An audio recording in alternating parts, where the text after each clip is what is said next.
आज हमें संधारित्र के बारे में पढ़ना है। इससे पहले भी हमने बहुत सारे संधारित्र के बारे में पढ़ा है, लेकिन आज हमें संधारित्र के संयोजन के बारे में पढ़ना है।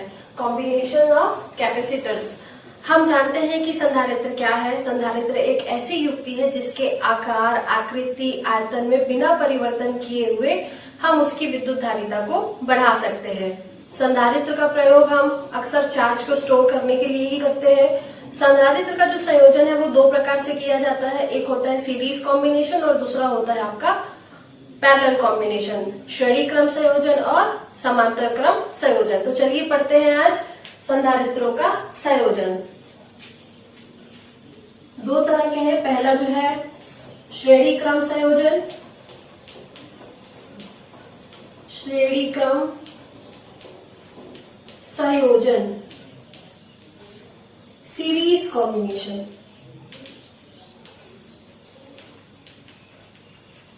और दूसरा है आपका समांतर क्रम संयोजन।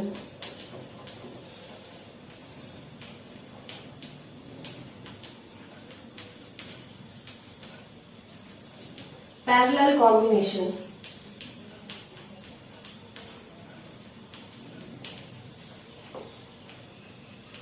चलिए हम अपना पहला टॉपिक देखते हैं, संधारित्र का संयोजन। इससे पहले मैं आपको बताऊं, संधारित्र का जो संकेत होता है, जैसे हम संधारित्र को रिप्रेजेंट करते हैं, तो संधारित्र को रिप्रेजेंट करने का तरीका है हमारा संकेत इस तरह से। ये संधारित्र की दो प्लेटों को प्रदर्शित करता है।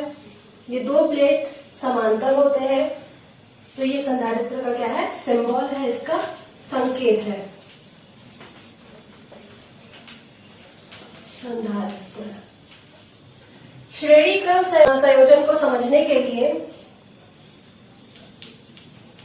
श्रेणी क्रम संयोजन को समझने के लिए हम तीन संधारित्र लेते हैं। धारिता के तीन संधारित्र बिंदु ए और बी के बीच लेते हैं।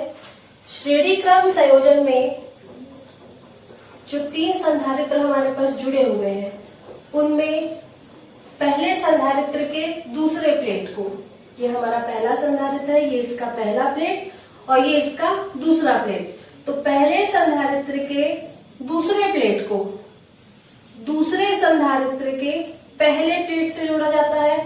इसी प्रकार दूसरे संधारित्र के दूसरे प्लेट को तीसरे संधारित्र के पहले प्लेट के साथ जोड़ा जाता है।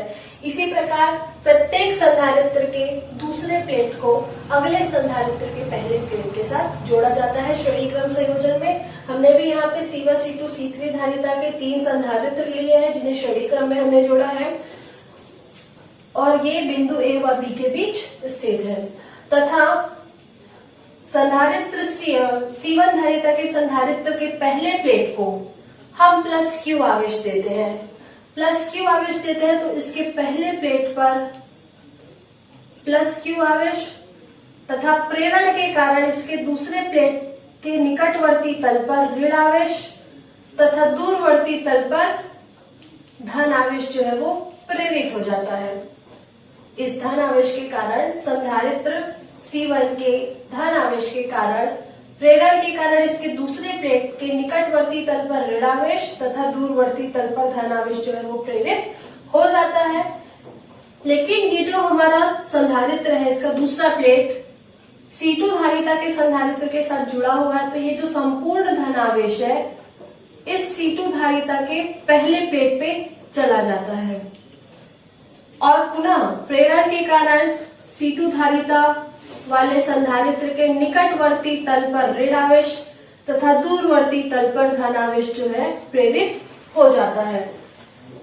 C2 धारिता का संधारित्र जिस पर धन आवेश है, ये संपूर्ण धन आवेश C3 धारिता के संधारित्र के पहले प्लेट पे चला जाता है तथा प्रेरण के कारण दूसरे प्लेट के निकटवर्ती तल पर ऋण आवेश प्रेरित हो जाता है तथा बाह्य तल पर धन आवेश जो है वो प्रेरित हो जाता है। इस प्रकार अंतिम संधारित्र के दूसरे प्लेट पर सिर्फ ऋण आवेश ही शेष बचता है, क्योंकि संपूर्ण धन आवेश पृथ्वी से कनेक्ट होने के कारण पृथ्वी पे चला जाता है। तो इस तरह से ये हमारा श्रेणी क्रम संयोजन है।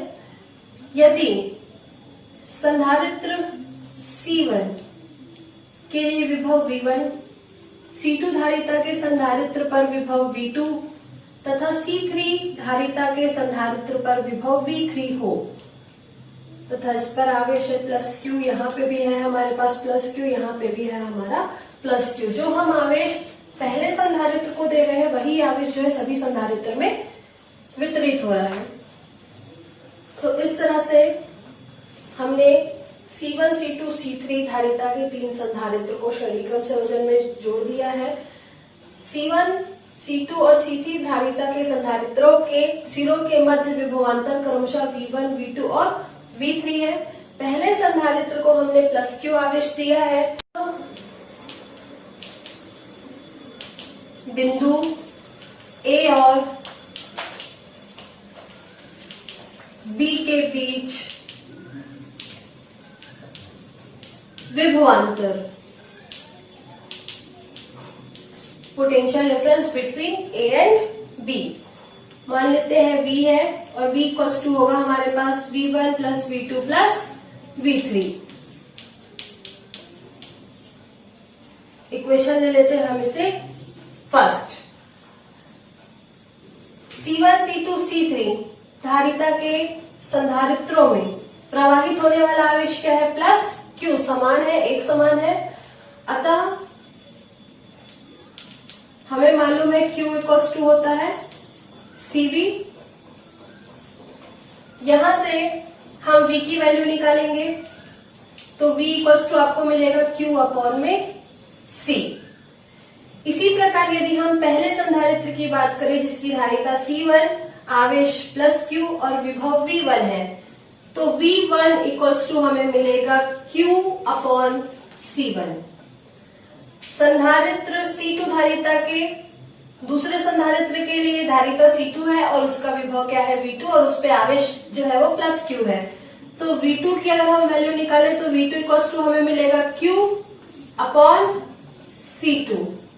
इसी प्रकार V3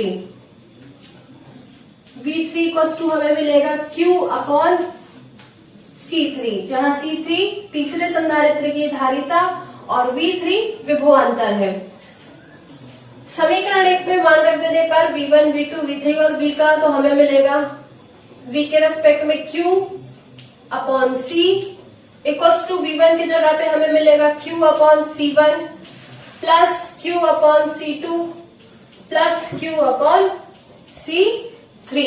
Q upon C equals to Q हमने कॉमन ले लिया, 1 upon C1 plus 1 upon C2 plus 1 upon C3। Q और Q आपका कैंसिल हुआ, हमारे पास बचा 1 upon C equals to 1 upon C1 plus 1 upon C2 plus 1 upon C3। इस प्रकार ये है श्रेणी क्रम संयोजन में तुल्य धारिता का व्यंजक। इस प्रकार हम कह सकते हैं कि श्रेणी क्रम संयोजन में तुल्य धारिता का व्युत्क्रम प्रत्येक संधारित्र की धारिता के व्युत्क्रम के योगफल के बराबर होता है। इक्वेशन लेते हैं हम इसे सेकंड। ये तो था जब हमारे पास परिपथ में 3 संधारित्र जुड़े थे। यदि हमारे पास परिपथ में n संधारित्र हो तो तुल्य धारिता क्या होगी? इक्विवेलेंट कैपेसिटेंस, तुल्य धारिता। जब n संधारित्र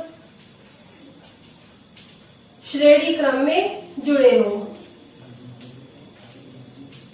श्रेणी क्रम में जुड़े हो, 1 upon C equals to 1 upon C1 plus 1 upon C2 plus dash dash dash plus 1 upon Cn। इस प्रकार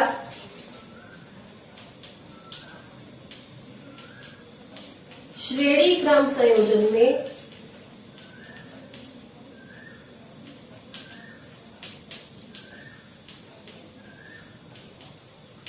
तुल्य धारिता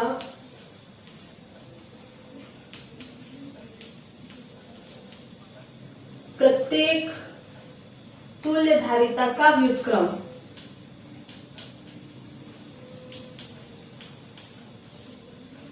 प्रत्येक संधारित्र की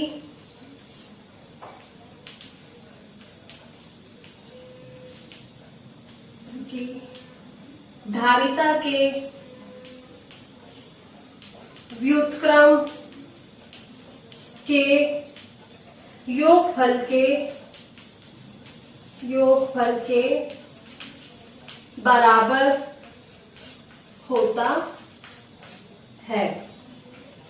अब हमें पढ़ना है समांतर क्रम संयोजन, parallel combination. Parallel combination of capacitor, ये आपको चित्र में दिखाया गया है। इस चित्र में 3 संधारित्र लिए हैं हमने।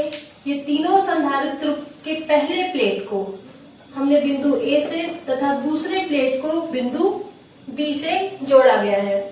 3 संधारित्र हैं जिनकी धारिताएं C1, C2 और C3 है। C1, C2, C3 धारिता की संधारित्रों को बिंदु A और B के बीच समांतर क्रम में जोड़ा गया है। C1, C2, C3 धारिता वाले संधारित्र के पहले प्लेट को बिंदु A से और प्रत्येक के दूसरे प्लेट को बिंदु P से जोड़ा गया है। A को हम धन Q आवेश देते हैं, तो ये आवेश C1, C2, C3 धारिता के संधारित्रों में विभाजित हो जाता है Q1, Q2 और Q3 के रूप में, तथा B का जो संबंध होता है उसका संबंध हम पृथ्वी से कर देते हैं। जब हम इसे धन Q आवेश बिंदु A पर जब हम प्लस Q आवेश देते हैं, तो ये C1 धारिता वाले संधारित्र में प्लस Q1 आवेश, C2 धारिता वाले संधारित्र में प्लस Q2 आवेश और C3 धारिता वाले संधारित्र में प्लस Q3 आवेश के रूप में विभाजित हो जाता है। तथा प्रेरण के कारण C1 धारिता वाले संधारित्र के दूसरे प्लेट के निकटवर्ती तल पर ऋण आवेश तथा दूरवर्ती तल पर धन आवेश प्रेरित हो जाता है। इसी प्रकार C2 और C3 धारिता वाले संधारित्र पर भी उसके दूसरे प्लेट पर प्रेरण के कारण दूसरे प्लेट के निकटवर्ती तल पर ऋण आवेश तथा दूरवर्ती तल पर धन आवेश जो होता है वो प्रेरित हो जाता है। अतः C1, C2, C3 धारिता के संधारित्रों के दूसरे प्लेट पर प्रेरित धन आवेश जो इसके बाहरी पृष्ठ पर प्रेरित है, ये संपूर्ण धन आवेश जो है बिंदु P का कनेक्शन पृथ्वी से होने के कारण पृथ्वी से आने वाले इलेक्ट्रॉनों से निरावेशित हो जाता है। इस प्रकार प्रत्येक संधारित्र की दूसरी प्लेट पर केवल ऋण आवेश ही शेष बच जाता है। हमारे पास तीनों संधारित्र जो है वो बिंदु A और B के बीच जुड़े हुए हैं, अतः बिंदु A और B के बीच जो विभवांतर होगा वो V होगा। इस प्रकार तीनों संधारित्र के बीच विभवांतर V मान सकते हैं हम इसे। अतः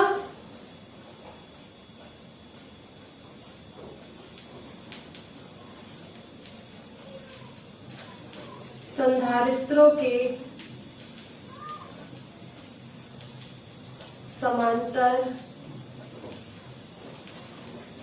क्रम संयोजन में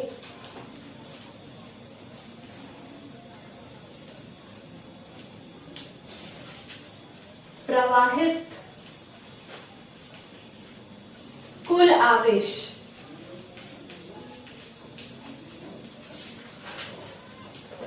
मान लेते हैं Q है कुल आवेश। Q इक्वल्स टू होगा हमारे पास Q1 plus Q2 plus Q3। Equation ले लेते हैं हम इसे फर्स्ट। यहाँ पे आपको डायग्राम को भी डिराइव करना पड़ेगा।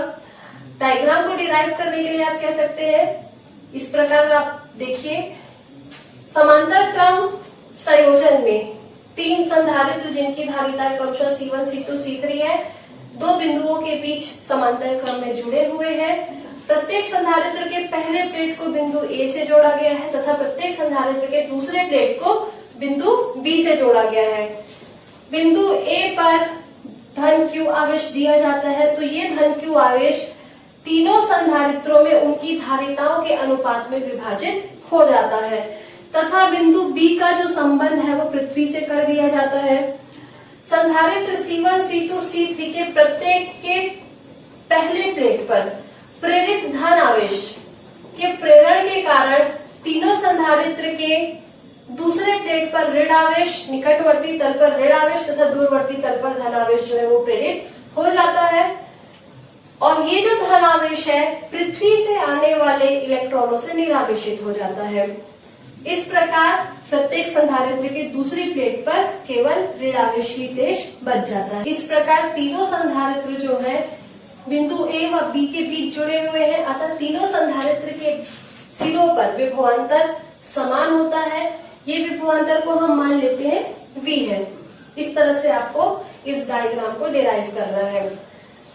अब आते हैं संधारित्रों के समांतर क्रम संयोजन में प्रवाहित कुल आवेश। Q इक्वल्स टू हमारे पास है Q1 plus Q2 plus Q3। Equation हमने फर्स्ट लिया है, हम जानते हैं, परंतु Q इक्वल्स टू होता है हमारे पास CV। इसी प्रकार Q1 अगर हम निकाले तो ये होगा हमारे पास C1V, क्योंकि तीनों संधारित्र के लिए विभव जो होगा वो एक समान होता है। इसी प्रकार Q2 अगर हम निकाले तो C2V तथा Q3 इक्वल्स टू C3V।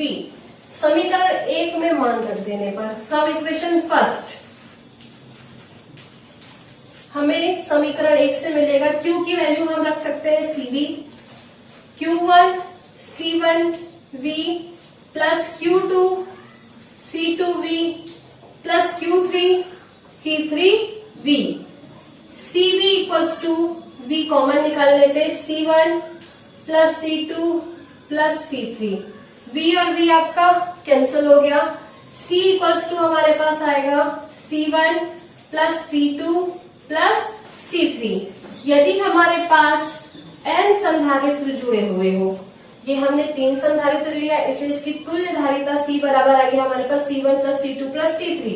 यदि हमारे पास n संधारित्र जुड़े हो तो CP इक्वल्स टू होगा हमारे पास C1 plus C2 plus C3 plus dash dash dash dash CN। इस प्रकार इसे हम ले लेते हैं इक्वेशन सेकेंड और ये हमारा है equation third. CP capacitance in parallel combination. तो यहाँ पे समांतर क्रम संयोजन में जो तुल्य धारिता होती है प्रत्येक संधारित्र की धारिता के योगफल के बराबर होता है। इस प्रकार समांतर क्रम संयोजन में तुल्य धारिता प्रत्येक संधारित्र की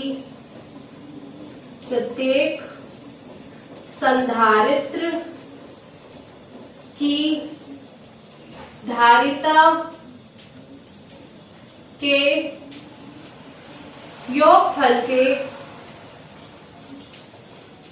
बराबर होता है। इस प्रकार हमने संधारित्रों के संयोजन के बारे में देखा, श्रेणी क्रम संयोजन और समांतर क्रम संयोजन। आप सभी श्रेणी क्रम संयोजन और समांतर क्रम संयोजन को अपने दैनिक जीवन में भी देखते हैं।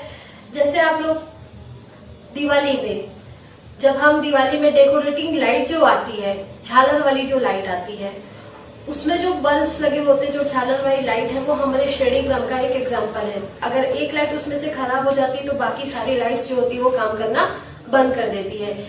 इसी प्रकार हमारे जो घर होते हैं, हमारे घरों में जो वायरिंग होती है, जितने भी हमारे घर के उपकरण चलते हैं, ये सारे आपके समांतर क्रम संयोजन के उदाहरण हैं।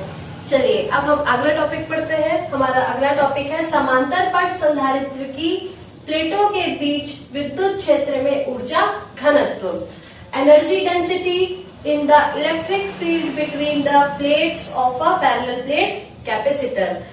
हमने पैरेलल प्लेट कैपेसिटर पढ़ा है, समांतर पट संधारित्र पढ़ा हुआ है। इसमें एक नया टॉपिक है ऊर्जा घनत्व। क्या है ऊर्जा घनत्व? समांतर प्लेट संधारित्र के प्रति एकांक आयतन में संचित ऊर्जा को ऊर्जा घनत्व कहते हैं। समांतर प्लेट संधारित्र के प्रति एकांक आयतन में संचित ऊर्जा को ऊर्जा घनत्व कहते हैं। मान लेते हैं हमारे पास एक संधारित्र है, समांतर प्लेट संधारित्र, माना एक समांतर प्लेट संधारित्र जिसके प्रत्येक प्लेट का क्षेत्रफल, प्रत्येक प्लेट का क्षेत्रफल जो है a मीटर स्क्वायर, दोनों प्लेटों के बीच की दूरी, दोनों प्लेटों के बीच की दूरी d मीटर, तथा माध्यम का परावैद्युतांक, दोनों प्लेटों के बीच जो पदार्थ है उस माध्यम का परावैद्युतांक या माध्यम की आपेक्षिक विद्युतशीलता, आपेक्षिक विद्युतशीलता इक्वल एप्सिलॉन आर। तो हमें मालूम है समांतर प्लेट संधारित्र की धारिता, अतः समांतर प्लेट संधारित्र की धारिता C equals to epsilon not epsilon are A upon D, जहां A प्रत्येक प्लेट का क्षेत्रफल, D दोनों प्लेटों के बीच की दूरी, एप्सिलॉन R दोनों प्लेटों के बीच माध्यम की आपेक्षिक विद्युतशीलता है। हमें यदि संधारित्र के प्लेटों के बीच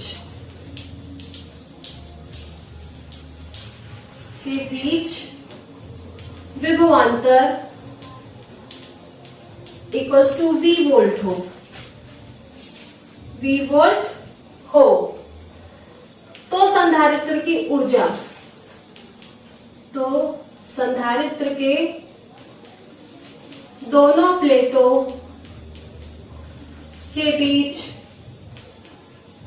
संचित ऊर्जा, ऊर्जा हमने पढ़ा है संधारित्र की ऊर्जा U equals to half C V square.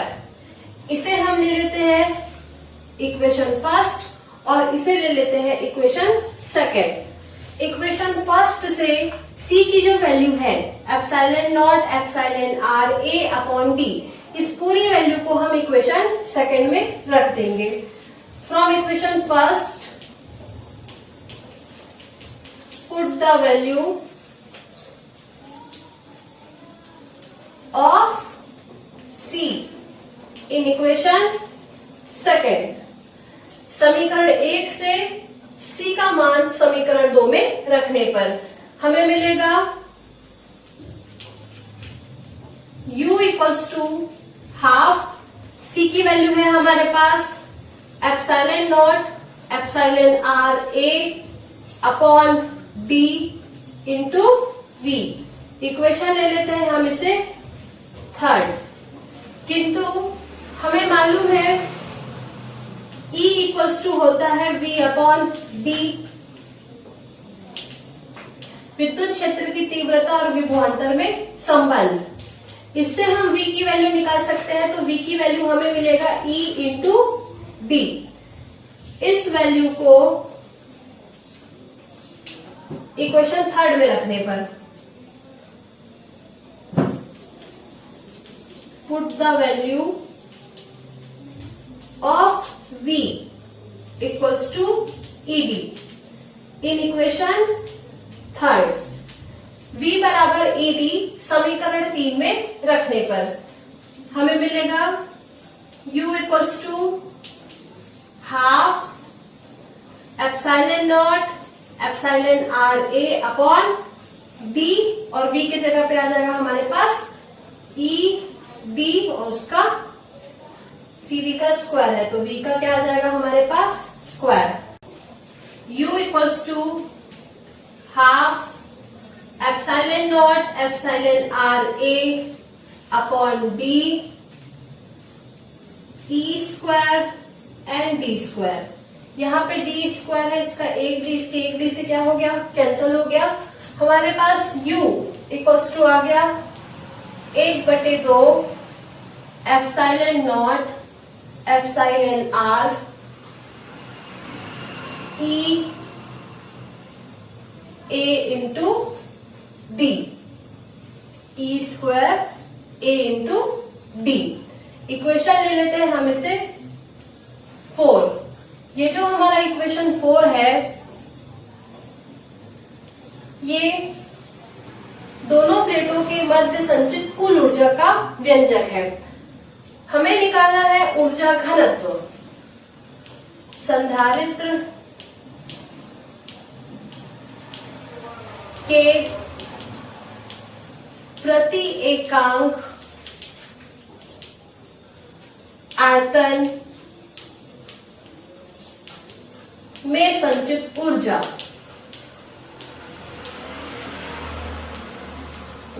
जिसे हम ऊर्जा घनत्व कहते हैं, ऊर्जा घनत्व बराबर होता है कुल ऊर्जा बटे आयतन।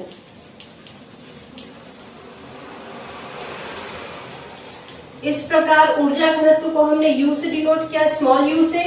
कुल ऊर्जा हमारे पास इक्वेशन 4 से है 1/2 epsilon not epsilon R E square A into D. ये आपकी कुल ऊर्जा को डिनोट कर रहा है। और आयतन, आयतन इक्वल्स टू होता है एरिया इंटू दोनों के बीच का डिस्टेंस कितना है हमारे पास d। ये आपके आयतन को रिप्रेजेंट करता है। यहां से हम AD और AD को कैंसिल कर सकते हैं। इस प्रकार हमें ऊर्जा घनत्व मिलेगा half epsilon not epsilon R E square. इसे हम ले लेते हैं इक्वेशन 5। यदि दोनों प्लेटों के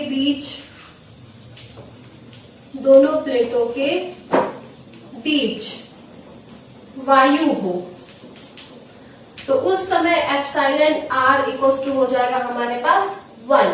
यहाँ पे एप्सिलॉन आर इक्वल्स टू अगर हम 1 कर दे तो हमें U इक्वल्स टू ऊर्जा घनत्व मिल जाएगा, energy density half epsilon not E square.